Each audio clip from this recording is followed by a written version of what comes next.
La somme de 3 entiers consécutifs est toujours un multiple de 3, oui, et cette affirmation est vraie pour n'importe quel nombre. Si tu veux démontrer ça, je t'explique comment faire.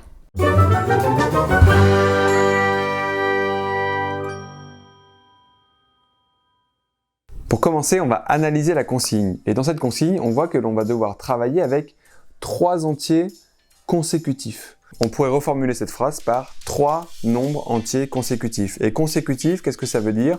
Ce sont des nombres entiers qui se suivent.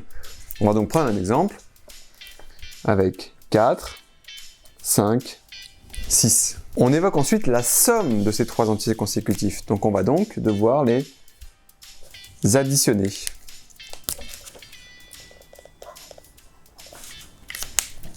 4 plus 5 plus 6, cela nous donne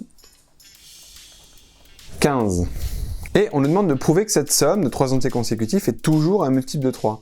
Multiple de 3, qu'est-ce que ça veut dire? Ça veut dire dans la table de 3. Et donc je vais devoir trouver une réécriture du nombre 15 sous la forme d'une multiplication avec 3 comme facteur. Donc 3 fois 5.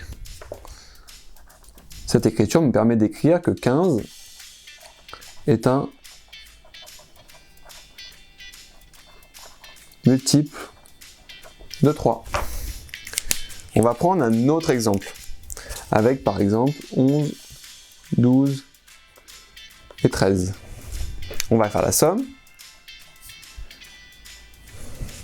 Cela me donne 36. Je vais donc réécrire 36 sous la forme d'une multiplication avec 3 comme facteur. Ici, 3 fois 12.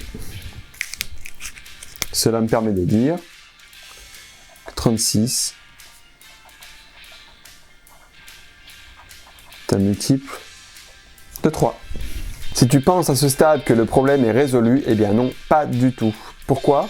Parce qu'on te demande de prouver que la somme de 3 entiers consécutifs est toujours un multiple de 3. Donc que cette affirmation est vraie pour n'importe quel nombre. Et nous, on l'a fait pour 2 exemples, 4, 5, 6 et 11, 12, 13. Alors là, je t'imagine bien me dire « Oh là là là là, on va pas faire ça avec tous les nombres, ça va être beaucoup trop long. » Tu as raison, et de toute façon, ce serait impossible. C'est pour ça que l'on va passer au calcul littéral, que l'on va utiliser une lettre qui remplace tous les nombres. C'est ça, la beauté des mathématiques. On vient de le dire, des exemples ne suffisent pas à prouver que cette affirmation est vraie pour n'importe quel nombre. On doit donc passer au calcul littéral. Et on va utiliser une lettre, et la lettre remplace n'importe quel nombre. Donc ici, on va choisir, par exemple, n.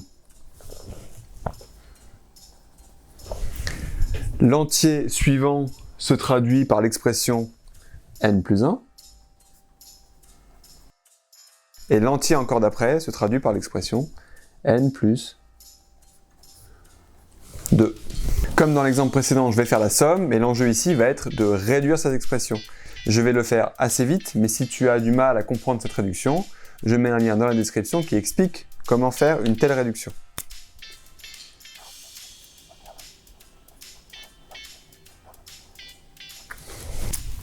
Donc après réduction, on obtient 3n plus 3. La dernière étape est de montrer que cette expression est un multiple de 3. Pour cela, j'ai besoin de la réécrire sous la forme d'un produit avec 3 comme facteur. Or, ici, j'ai une somme. Donc pour les besoins de l'exercice, je vais transformer ma somme en produit et pour cela, je vais la factoriser.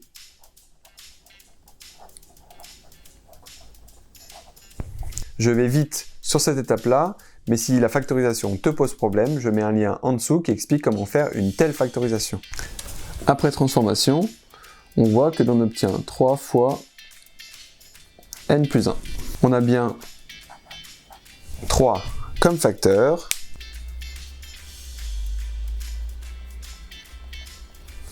Cela nous permet donc de conclure sur le fait que n plus n plus 1 plus n plus 2 est un multiple de 3. Comme tu as pu le remarquer, cet exercice n'est pas un simple exercice d'application directe.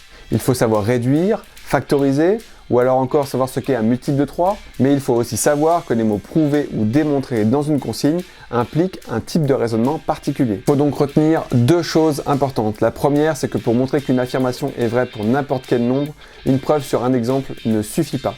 Et la deuxième chose à retenir, c'est que pour montrer qu'une affirmation est vraie pour n'importe quel nombre, on doit passer au calcul littéral et utiliser des lettres. À toi de t'entraîner maintenant, car souviens-toi, si tu veux être bon en maths, il faut faire des maths. Et pour commencer, tu pourrais démontrer ou prouver que la somme de 5 entiers consécutifs est toujours un multiple de 5. À bientôt!